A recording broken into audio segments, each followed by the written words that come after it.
5 days. 5 days, roughly, is how long it took for me to really understand that we lost Akira Toriyama.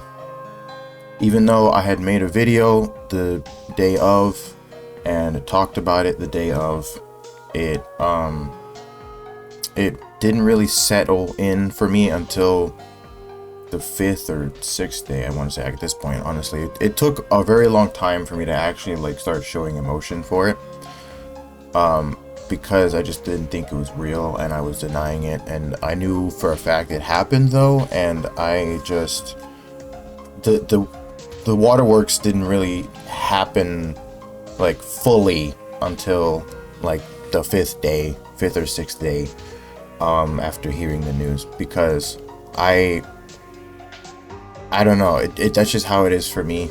A lot of times it just, I try to hold everything in. I'm like, okay, it's fine, we'll just, keep moving. And it didn't really kick in until the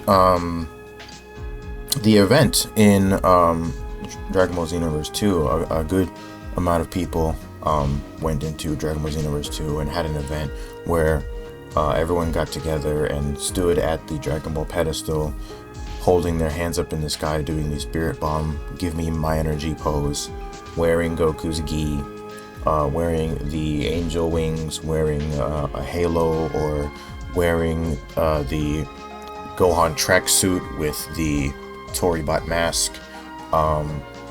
Basically anything that anyone had that resembled Toriyama or his passing, people wore and posed with the Give Me My Energy pose, and just sat there in a moment of silence. And I didn't get to show up for the actual event where there was a bunch of people, but I did get to show up at a later date. And there was, at first I wasn't expecting like much of anybody, because at the time that I had shown up, it was late, like well into the late night hours after I got home from work. And I was just there for my own personal reasons, because without Dragon Ball I wouldn't be here right now. And it was still an amazing experience, because slowly but surely people started showing up. They saw me doing the pose with the outfit that I had on, which was the Goku gi with the angel wings, and I was just there, standing there by myself. And then eventually became like at least like 10 or 20 people, and that's a memory I'll never forget. I've got screenshots, I got video, which it's probably up on on this video right now. Shoutouts to my editor, myself in the future.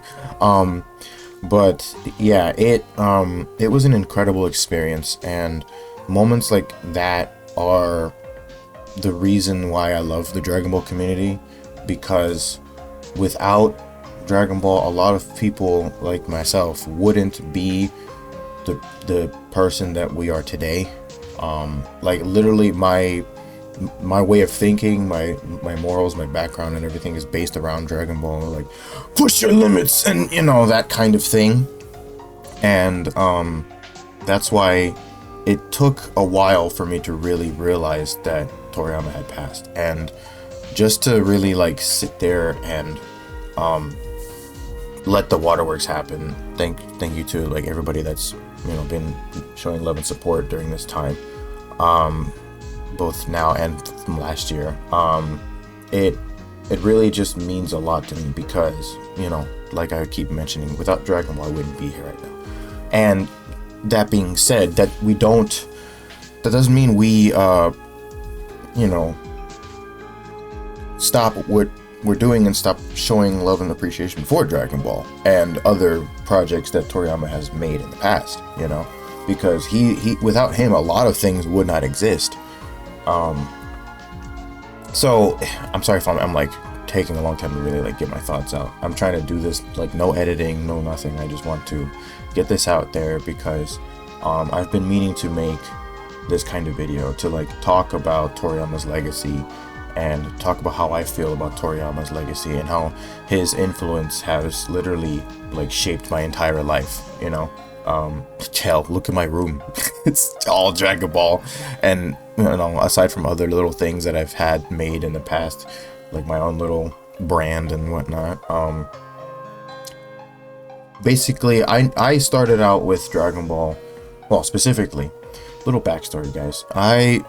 The first encounter of Dragon Ball related content was Dragon Ball Z Boo's Fury for the Game Boy.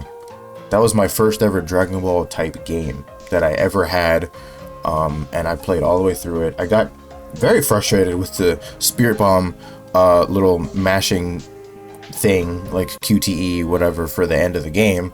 And I don't remember actually beating it when I was younger, but I did remember there was like 2 save files, one that I had made and one that was already made that never got deleted, with the game fully completed. So I was able to just mess around with the fusions, mess around with Super Saiyan 3 and all the other stuff, be able to talk to the characters in the game and just hang out and fly around the map. And then the first ever encounter of me watching the anime was I believe it was during the Frieza saga, because at the time when I was born, it was like the reruns of Dragon Ball Z and stuff like that. So like when I got older and was able to watch and remember those kinds of things, it was well into the series already. So it got me to like watch it back when I got older. I'm like, I wanted to see what was that you guys were playing at that one time. I asked like people around or whatever, and it was there. It was, oh, Dragon Ball Z, and it, like all over me. I was just surrounded by it. And since then I've just been stuck with that. And I can't like fathom it still that, you know, he's gone, but at the same time, I can't sit here and just think about it and be sad all the time, because at the end of the day, I think that he wouldn't want any of us to be like this, you know, because, you know, we should work hard, study well, and eat and sleep plenty, in the words of Master Roshi. You know, just keep moving forward with a smile on your face, and we will never forget. We will never forget, because there's so much content to show off and so much amazing different things, so many different stories we could tell using the Dragon Ball style. And hell, I did my own story. You guys have probably seen it, a couple, you know, videos of it. Dragon Ball Xenoverse Fight for Earth, my own little like fan-made style like anime using only Dragon Ball Xenoverse 2. Yeah. It's been an amazing life that I've lived with Dragon Ball.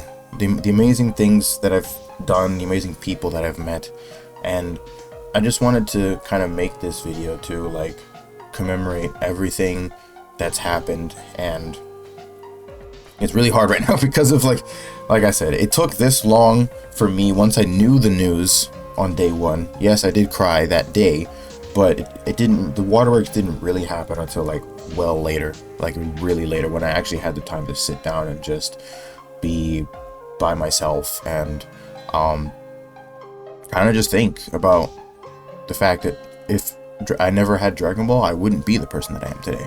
I'd be a completely different person. Who knows? I might have been Naruto nerd boy. I don't know. I don't know. But yeah. Either way, with everything that's happened recently with Dragon Ball Daima ending, and I think this is going to be a little, I guess I'll do a quick little review or something. It's, you know, it is what it is. This is an unedited video, chat? Ugh. Chat. Anyway, it's fine. Yeah. So this, I think, this episode of Dragon Ball Daima, this last episode, if you guys haven't seen it yet, I'm sure a lot of you will see it eventually. This was an amazing experience. I think it was the greatest ending to it. Like, it could have been like the most like Toriyama style edit or ending to it, because obviously it was his last project, and I think I literally did cry towards the end of it because of the coming to the realization that it's over, it's ending the exact same way it did, and the difference that I had experienced while watching this last episode is I was watching with a friend, and shout out Spider Tay. And the thing that got to me about it is I normally never really watched Dragon Ball with a friend. It was always just me by myself, and just enjoying the content of Dragon Ball live, and then I would talk about it to somebody later.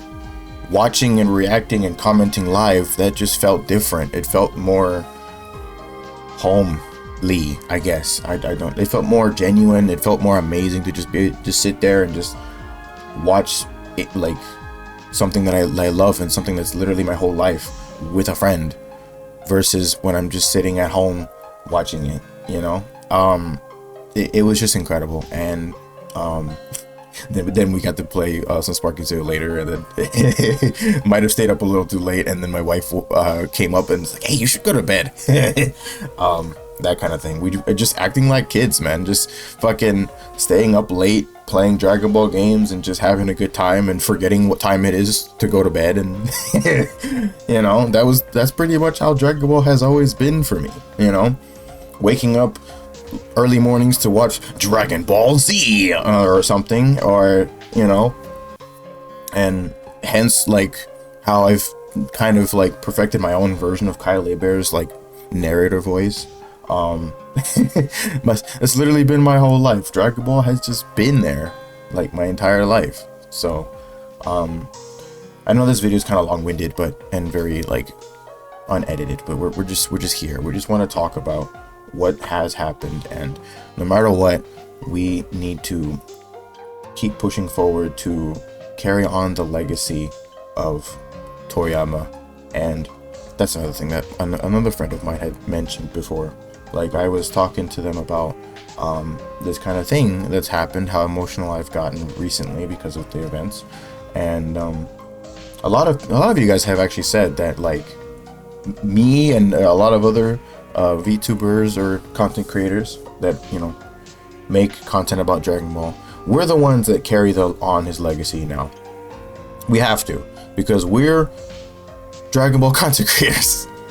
So it's like there's this weight now on our shoulders, and I mean, there's always been this weight because I'm literally DBZ nerd boy, you know, that kind of thing. But I think we can do it. I think we can continue on, make some amazing things with Dragon Ball related content, and just never forget, carry on the legacy of Toriyama, whether it be about Dragon Ball or other things that he's done in the past, like Dr. Slump, Chrono Trigger. I might, guys, you've seen that there's playlists in the past on this channel. There is playlists of Chrono Trigger. It's unfinished. I might go back to it. I don't know. I might, just because. And yeah, there's basically every project that Toriyama has ever worked on. We need to carry on the legacy and show off these amazing things that he's done. Because without Toriyama, without him making Dragon Ball, there would be no other like anime. Like, there's a lot of people that have mentioned it, a lot of amazing mangakas that have said, hey, I watched Dragon Ball, or I read the manga and his art style is amazing, and he inspired me to make this manga. And you know, so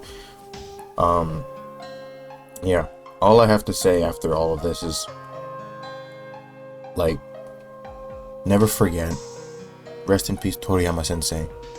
And yeah, that's right here. Bring this up right here. There you go. Should have had that up in the first place, but it's fine. There he is right there. This will always stay in the space forever. I made this last year, and it's gonna stay up here on the shelf for every stream, every video. It's always here in the space.